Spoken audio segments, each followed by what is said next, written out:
નમસ્કાર, હું છું રાજન જોશી અને આપ જોઈ રહ્યા છો ભડકો. આજે વાત કરવાના છે ગુજરાતના જાણીતા શહેર બોટાદ વિશે. કાર્યક્રમ આપણું બોટાદ હેઠળ બોટાદના વિકાસની વાત કરવી છે. શું જરૂરિયાત છે બોટાદના લોકોને અને કેવા પ્રકારના કામ થઈ રહ્યા છે બોટાદમાં. અમારી જોડે જોડાયા છે બોટાદના ભારતીય જનતા પાર્ટીના શહેર પ્રમુખ ચંદુભાઈ. જી ચંદુભાઈ, જણાવશો કે બોટાદની અંદર અત્યારે શું પરિસ્થિતિ છે? બોટાદ ની અંદર અત્યારે બોટાદનો વિકાસ છેલ્લા ઘણા વર્ષોથી બોટાદ જિલ્લો બન્યો ત્યાર પછી અવિરત વિકાસ થઈ રહ્યો છે. પેલા તો બોટાદ જિલ્લો બનતા બોટાદના લોકોને, બોટાદ જિલ્લાના લોકોને અહીંથી 100 કિલોમીટર દૂર ભાવનગર જવું પડતું હતું. એમાંથી રાહત મળી છે અને બોટાદના લોકોને એના જે કામોથી જે અગવડતાઓ પડતી હતી એ ટૂંક સમયમાં કામ પતી જાય છે અને બોટાદ સિટી આજે સૌરાષ્ટ્રનું પ્રવેશ દ્વાર છે.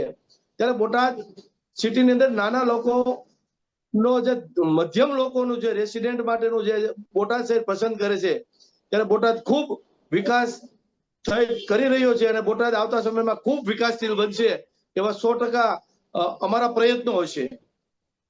ચંદુભાઈ, તમે જેમ કહ્યું એ પ્રમાણે સૌરાષ્ટ્રનું પ્રવેશ દ્વાર છે બોટાદ. એ સૌરાષ્ટ્રનું પ્રવેશ દ્વાર છે. તો આમ જોઈએ તો ઘર હોય આપણું, તો આપણા ઘરનો પ્રવેશ દ્વાર સુંદર હોવો જોઈએ. તો આ સૌરાષ્ટ્ર, સૌનું રાષ્ટ્ર કહેવાય છે, એવા સૌરાષ્ટ્રનો પ્રવેશ દ્વાર છે. તો બોટાદને કેવા પ્રકારે સુંદરતાથી આપણી પાર્ટી કે જ્યાં ત્યાં જે રાજકારણીઓ છે એ વિકાસ કરવા માંગે છે? હવે બોટાદની અંદર પેલા તો રોડ રસ્તા, બોટાદની અંદર થોડા ટાઈમ પહેલા જીઆઈડીસી નું પણ ખાતમુહૂર્ત કરવામાં આવ્યું છે. બોટાદની અંદર સ્પિનિંગ અને વેવિંગ નો પણ આજે બોટાદના લોકો દ્વારા, બોટાદના ઉદ્યોગપતિઓ દ્વારા ઉદ્યોગની પણ કરવામાં આવ્યું છે. બોટાદ સિટીની અંદર અમે નદી જે નીકળેલી છે એના બ્યુટિફિકેશન માટે પણ આજે મુખ્યમંત્રી ને અમે રજૂઆત કરી અને બોટાદની નદીને ડેવલપિંગ કરી અને બોટાદના લોકોને સારું એવું નજરાણું આપવા માંગીએ છીએ, સારું એવું એક વિકાસ મોડેલ આપવા માંગીએ છીએ. બોટાદનું જે તળાવ આવેલું છે એમાં પણ બ્યુટિફિકેશન કરવા માટે પણ અમારી કામગીરી ચાલુ છે. બોટાદની અંદર ઓજી વિસ્તારની અંદર રોડ રસ્તા, પાણી, સ્ટ્રીટ લાઇટો મળી રહે એના માટે પણ અમારા પ્રયાસો છે. આવતા સમયની અંદર બોટાદની અંદર નાના લોકોને પડતી જે અગવડતાઓ છે એની માટે અમે સાથે રહી અને બોટાદનો ખૂબ વિકાસ થાય એવા પ્રયત્ન કરી રહ્યા છીએ. અને બોટાદની અંદર આજે જોઈએ તો માર્કેટિંગ યાર્ડ પણ ખૂબ મોટું છે. એની અંદર પણ ખૂબ વિકાસના કાર્યો થઈ રહ્યા છે. આજે સરકાર દ્વારા હરેક યોજનાનો લાભ ખેડૂતો હોય, અન્ય નાના લોકો હોય એને ખૂબ અમે સાથે રહી અને અપાવવા માટે પૂરા પ્રયત્નો કરીએ છીએ. આપણે બોટાદના વિકાસની વાત કરી તો જોડે જોડે બોટાદના શિક્ષણની પણ વાત કરવી જોઈએ. તો બોટાદના શિક્ષણ માટે કેવા પ્રકારની કાર્યવાહી થઈ રહી છે? બોટાદના શિક્ષણ માટે હવે થોડા ટાઈમ પહેલા જ અમે 3 સ્કૂલોનું ખાતમુહૂર્ત કર્યું સરકારી. બોટાદ શહેરમાં આજે જે સ્કૂલો આવેલી છે એની અંદર ખૂબ બાળકો પ્રવેશ લઈ રહ્યા છે અને આગળ અભ્યાસ માટે. ત્યારે અમે રજૂઆત કરી અને અત્યારે 3 સ્કૂલોનું પણ ખાતમુહૂર્ત કર્યું. એ સિવાય મોટા મોટા સંકુલો આવેલા છે. બોટાદની અંદર ખાસ કરીને મોડલ સ્કૂલ આવેલી છે. ગુજરાત સરકાર દ્વારા, કેન્દ્ર સરકાર દ્વારા એનું હેન્ડલ થાય છે અને એની અંદર હોસ્ટેલની પણ સુવિધાઓ છે જે દીકરીઓને વિનામૂલ્યે ભણાવવામાં આવે છે. અને એમાં જે બાળકો ભણે છે એની પાસે તદ્દન 1 પણ રૂપિયો ફી લેવામાં નથી આવતી અને એમાં પ્રવેશ આપવામાં આવે છે. અને એની અંદર વેઇટિંગ રહે છે કે બાળકો ભણવા માટે. અને શિક્ષણ આવતા સમયમાં બોટાદની અંદર શિક્ષણ ક્ષેત્રે ખૂબ સારા વિકાસ થાય એના માટે પણ અમે પ્રયત્નશીલ છીએ. અને મેડિકલ કોલેજ પણ બોટાદની અંદર ટૂંક સમયમાં એના ખાતમુહૂર્ત થશે. સરકાર દ્વારા જગ્યા પણ હમણાં એની નિમ્ન થઈ અને એની મંજૂરી પણ મળી ગઈ છે. આવતા સમયમાં એન્જિનિયર ક્ષેત્ર હોય, ફાર્મસી હોય, ડોક્ટર ક્ષેત્ર હોય, અન્ય ક્ષેત્રની અંદર પણ વિદ્યાર્થીઓને પૂરી સગવડતાઓ મળે એના માટે કામ થઈ રહ્યું છે. કારણ કે અમે 0 લેવલથી પ્રાથમિક શિક્ષણ સારું મળે એના માટે પણ ગામને લેવલે હમણાં સરકાર દ્વારા ઘણી સ્કૂલોને ઓરડા પાડવામાં આવ્યા છે. ઘણી સ્કૂલોની ગામની અંદર ઘટતી સુવિધાઓ આપવામાં આવી છે. શિક્ષણ ક્ષેત્રે અત્યારના જે બાળકોને પ્રાઇવેટ ખાનગી સ્કૂલોમાં જે સગવડતાઓ મળે છે એવી જ એનાથી પણ વિશેષ સગવડતાઓ સરકારી સ્કૂલોમાં મળે એના માટે સરકાર પૂરેપૂરું શિક્ષણમાં ધ્યાન આપે છે. કારણ કે આપણે ગયા વખતે શિક્ષણનું બજેટ 43,000 કરોડ રૂપિયા હતું અને શિક્ષણ ક્ષેત્રે શાળા પ્રવેશોત્સવ ઉત્સવ જે આપણા પનોતા પુત્રના હાલના જે વડાપ્રધાનશ્રીએ જે શરૂઆત કરી હતી એના દ્વારા આજે લોકોની અંદર સરકારમાં આજે ભણવા માટે પ્રવેશ મેળવવા માટે બાળકો અને વાલીઓ ખૂબ લાભ લઈ રહ્યા છે. ત્યારે શિક્ષણ ક્ષેત્ર ખૂબ આગળ વધશે બોટાદ શહેર અને જિલ્લામાં, એવો પણ અમારા પ્રયત્નો છે. ખૂબ સરસ. શિક્ષણ ક્ષેત્રે જે કાર્યવાહી બોટાદ માટે થઈ રહી છે એ પ્રશંસાને પાત્ર છે. તો બીજી તરફ ક્રાઇમ પણ જોવામાં આવતો હોય છે, તો સુરક્ષા નાગરિકોની પણ જોવામાં આવતી હોય છે. તો આ બાબતે આપનું શું કહેવું છે? હવે ક્રાઇમની વાત કરીએ, કારણ કે ક્રાઇમની અંદર જે લોકોના માનસિકતા જે વિકૃત છે, જે ક્રાઇમ કરે છે એને કોઈ જ્ઞાતિ જાતિ ધર્મ હોતો નથી. ક્યાંક ને ક્યાંક બોટાદની અંદર પહેલાના સમયમાં જે ક્રાઇમ હતો, ભારતીય જનતા પાર્ટીની સરકાર આવ્યા પછી સમગ્ર ગુજરાત લેવલની વાત કરું કે અમારા બોટાદની વાત કરું અને લોકોની અંદર સુરક્ષાનો જે અહેસાસ છે, લોકોને જે સુરક્ષા મળે છે એ પૂરતી સુરક્ષા મળે છે. બોટાદ શહેરની અંદર, બોટાદ જિલ્લાની અંદર જે અસામાજિક તત્વો હતા એના હમણાં જ અમને ન્યૂઝ મળી રહ્યા છે કે કોઈ પણ ગુનેગાર હશે, કોઈ પણ અસામાજિક પ્રવૃત્તિ કરતા ઇસમો હશે, એને હમણાં એસપી સાહેબ દ્વારા અને ડીવાયએસપી મહર્ષિ રાવલ અને બરોલિયા સાહેબ અને આનો જે જિલ્લા તંત્ર દ્વારા પાસામાં મોકલી અને બોટાદ શહેરથી બહાર મોકલી દીધા છે. ત્યારે બોટાદના લોકો ક્યાંક ને ક્યાંક સુરક્ષા બાબતે ખૂબ રાહત અનુભવે છે. બોટાદની અંદર જે પહેલાની સરકારોમાં જે રાત્રે પણ નહોતું નીકળાતું એ બધા એવા છે. આપણે જોઈએ છીએ કે પહેલાની પરિસ્થિતિ શું હતી ને અત્યારની પરિસ્થિતિ શું છે. અત્યારે ધંધા રોજગાર લોકો સરળતાથી કરી શકે છે. લુખ્ખા તત્વોનો ત્રાસ છે. જે પણ લોકો બહાર આવી અને પોલીસને નિર્ભયતાથી વાત કરે છે કે આ લુખ્ખાઓ અમને નડશે, ત્યારે આ સરકાર, આ ગૃહમંત્રી હર્ષ સંઘવી દ્વારા અને અમારા જિલ્લાના પ્રમુખ શ્રી મયુરભાઈ હોય, અમારા જિલ્લાના એસપી હોય, કોઈ પણ દ્વારા કડકમાં કડક પગલા લઈ અને અમે અહીંથી વધારે વધારે ગુનેગારોને સજા મળે અને બોટાદથી તડીપાર કે પાછાના કેસ થઈ અને બહાર મોકલી દેવા માટેની કાર્યવાહી આપણે બોટાદ અને બોટાદના જિલ્લાના લોકો જોઈ રહ્યા છે. અચ્છા, રોજગારી માટે શું વ્યવસ્થા છે બોટાદની અંદર? જે પ્રમાણે આપે કહ્યું બોટાદની અંદર માટેની વાત ચાલે છે. બોટાદની અંદર મેન બિઝનેસ અમારે ડાયમંડનો છે. ડાયમંડ સાથે 50,000 થી વધારે લોકો જોડાયેલા છે. એ સિવાય અમારે બોટાદની અંદર આજુબાજુમાં સ્પિનિંગ મિલો આવેલી છે, એમાં પણ લોકો લાભ લઈ રહ્યા છે.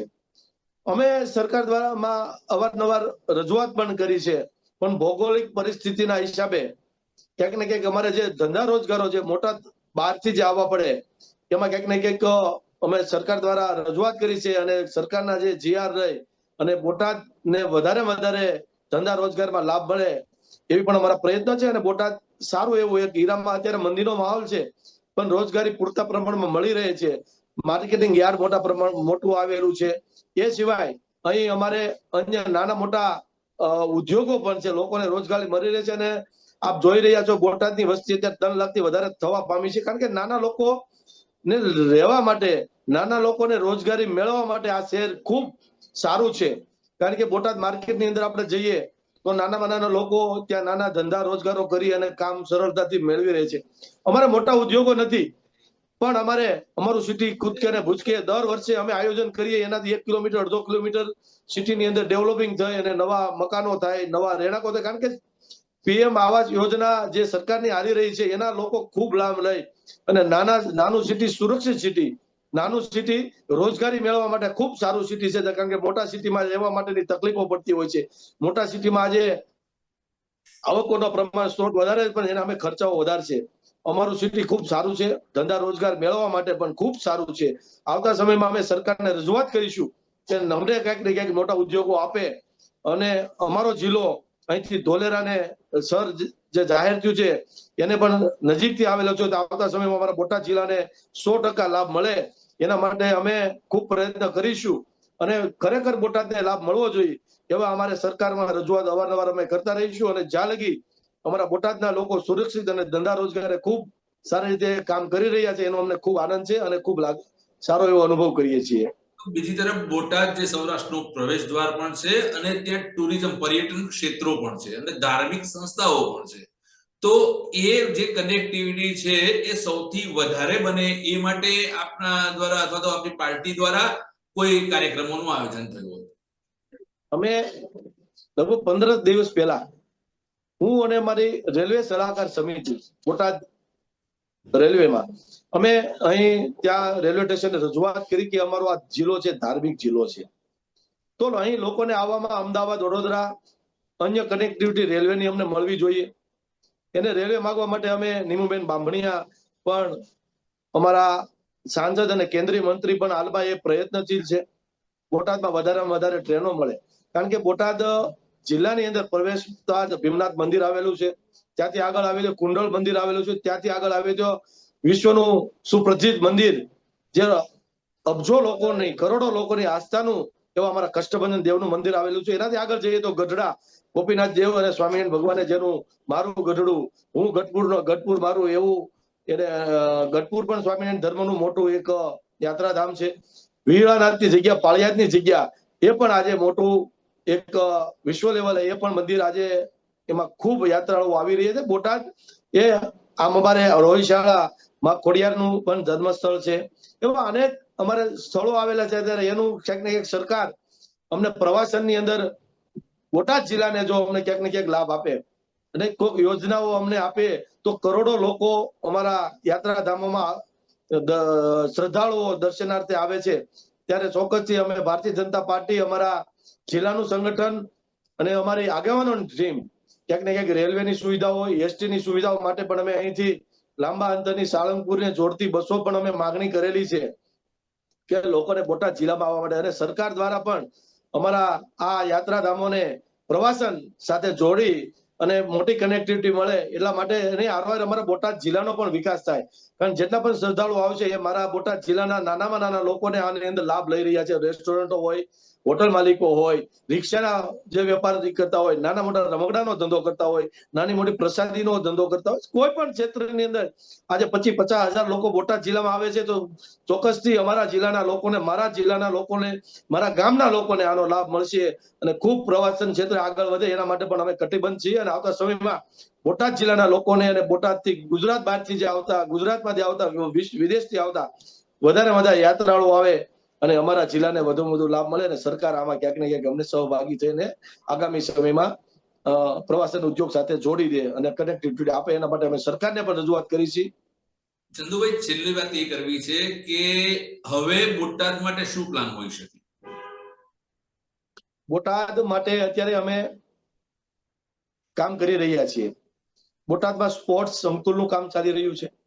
બોટાદમાં સિવિલ હોસ્પિટલનું ટૂંક સમયમાં કામકાજ શરૂ થયું છે, કારણ કે જગ્યા ફાળવી દીધી. ઘણા ટાઈમથી આને અમે વિલંબ થઈ રહ્યો છે, પણ ક્યાંક ને ક્યાંક ટેકનિકલ ફોલ્ટના હિસાબે, ક્યાંક ને ક્યાંક જગ્યાની અને ક્યાંક ને ક્યાંક લોકોમાં પરિસ્થિતિ એના હિસાબે એ કામ હતું, પણ આવતા સમયમાં થશે. બોટાદની અંદર ફાયરનું મોટું એક સ્ટેશન બની રહ્યું છે. બોટાદની અંદર આવતા સમયમાં નદી ડેવલપિંગ થશે, એ પણ 100% કામ થશે. બોટાદની અંદર તળાવ બ્યુટિફિકેશન 100% થશે. બોટાદની અંદર નાના મોટા ગાર્ડનો બનાવવા માટે અમે પણ અમારી નગરપાલિકાની ટીમ, નગરપાલિકાના પ્રમુખશ્રી અને ચીફ ઓફિસર અને અમારી સંગઠન દ્વારા પણ કામ થઈ રહ્યું છે. બોટાદની અંદર આવતા સમયમાં ક્યાંક ને ક્યાંક વધારે યોજનાઓ દ્વારા લોકોને લાભ મળે અને બોટાદ જિલ્લો અને બોટાદનો વિકાસ થાય એના માટે અમારી ટીમ આજે કામ કરી રહી છે અને સરકારમાંથી વધારે વધારે લાભ લઈ અને અમે આગળ વધીશું. અંતમાં નાની વાત કરી લઈએ કે બોટાદની રાજકીય પરિસ્થિતિ શું છે? બોટાદની રાજકીય પરિસ્થિતિ શું? રાજકારણની. ઓકે, બોટાદ એ નાનો જિલ્લો છે. બોટાદની અંદર રાજકારણની અંદર અમારી ટીમ ખૂબ સારું કામ કરી રહી છે. હમણાં જ અમે CR પાટીલ, રત્નાકરજી, અમારા નીમુબેન બાંભણિયા અમારા બંને બોટાદ જિલ્લાના ધારાસભ્ય સમૂહના ટુંડિયાજી, કાળુભાઈ ડાભી, મયુરભાઈ પટેલ, એના દ્વારા આધ્યાત્મિક કમલમનું અમે ખાતમુહૂર્ત કર્યું અને અમે એક થઈ સંગઠન નું કામ અમે કરી રહ્યા છીએ. અન્ય પાર્ટીઓ છે એ એમનું કામ એ કરે છે, પણ બોટાદની અંદર જે પોલિટિક્સ રીતે જે અમે આગળ વધી રહ્યા છીએ, રાજકીય લોકોના લાભથી બોટાદનો વિકાસ કેમ થાય, એક ટીમ થઈ અને અમે કામ કરવા માટે સૌને સાથે લઈ અને કામ કરવા માટે અમે લોકો કામ કરી રહ્યા છીએ. બાકી રાજકારણમાં નાના મોટા વિષયો આવતા હોય એ પાર્ટીની અંદરની બાબત છે. એ પાર્ટી આજે અમારી ખૂબ વિશ્વ લેવલે કામ કરી રહી છે. અમે પાર્ટીના એક સૈનિક છીએ. અમારે પાર્ટીમાં ઉપરથી જે આદેશ આવે, પાર્ટી અમને જે કાર્યક્રમો આપે એ અમે એક થઈ અને સારા એવા કાર્યક્રમો કરીએ છીએ. પણ રાજકારણની અંદર ક્યાંક ને ક્યાંક વિઘ્ન સંતોષી લોકો છે, કોકને હેરાન કરતા હોય છે, કોકના નામનો ફરિયાદો કરતા હોય છે, પણ એનાથી નથી. પણ આપણે તો ફક્ત ને ફક્ત એક કામ કર્યા કરીએ કે બોટાદના વિકાસમાં બોટાદને સમર્પિત થઈ અને આપણે કઈ રીતે કામ કરીએ, કારણ કે જાહેર જીવન છે એ લોકો સાથે રહી લોકોના કામ કરવા માટે છે. પણ નાના મોટા વિવાદો જેને પણ હોય એ વિવાદો એની પાસે રાખે અને એની પાસે રાખે. વિવાદિત લોકો કોઈ સફળ નથી થતા, એ સમાજને પણ નુકસાન કરે છે અને સમાજ પણ ઓળખે છે કોણ લોકો કેવા છે. અન્ય પાર્ટીઓ એનું કામ એ કરે છે, પણ પોલિટિક્સમાં ભારતીય જનતા પાર્ટીની એક ટીમ થઈ અને આપ જોવો છો બધા કાર્યક્રમની અંદર અમારા પૂર્વ પ્રમુખો હોય, પૂર્વ ક્યાંક ને ક્યાંક જિલ્લા લેવલના હોદ્દેદારો હોય, અમે એક થઈને કામ કરીએ છીએ. અમારામાં કોઈ મતભેદ નથી. ક્યારેક નાની મોટી વાતમાં કોઈક ને કંઈક મન દુઃખ હોય, કોઈના કામ થયા હોય ન થયા હોય, પણ પાર્ટી એ પાર્ટી છે અને પાર્ટી થકી આજે વિશ્વ લેવલે અમારા અને આપણા ગુજરાતના પનોતા પુત્ર અને હાલના જે વડાપ્રધાન નરેન્દ્રભાઈ મોદી છે, અમારા સેનાપતિ છે અને એના આદેશથી અને હાલના જે પ્રદેશના જે પ્રમુખ સી.આર. પાટીલ છે, કેન્દ્રના જેપી નડ્ડા સાહેબ છે, એમના જે અમારા પ્રદેશ સંગઠનના મહામંત્રી રત્નાકરજી છે, એમના જે આદેશો મુજબ પાર્ટીની જે ગાઈડલાઈન મુજબ જે અમને કાર્યક્રમો આપવામાં આવે છે. અને બીજું કે જિલ્લા પંચાયત પણ અમારી જે નગરપાલિકામાં અમે 44 માંથી 41 સીટ અમે લાવ્યા છીએ. એટલે આ એક છબી તમને દેખાય અરીસો છે કે લોકો અમારી સાથે છે અને પોલિટિક્સમાં કોઈ પણ જગ્યાએ અફવાઓ હાલતી હોય છે, પણ અફવાઓને ધ્યાનમાં નહીં આપવું. પોલિટિક્સ ભારતીય જનતા પાર્ટીની મજબૂત ટીમ છે, મજબૂતી સાથે કામ કરવી છે અને મજબૂત રહીશું. ચંદુભાઈ, આપનો ખૂબ ખૂબ આભાર. જે બોટાદના વિકાસની વાત કરી, બોટાદના જનતા સુધી અમે પહોંચવાનો પ્રયત્ન કરી રહ્યા છીએ અને ફરીવાર મળીશું બોટાદની જનતાને. આપણે બોટાદના વિકાસની વાત માટે, બોટાદના નવા નવા પ્રસંગોની વાત માટે, બોટાદના સમાચારોની વાત માટે. અને જોતા રહેજો ચેનલ ભડકો, એને સબસ્ક્રાઇબ કરતા રહેજો, જેથી તમામ ગુજરાતના નવા નવા સમાચાર, નવી નવી માહિતી તમને મળતી રહે. આપનો ખૂબ ખૂબ આભાર.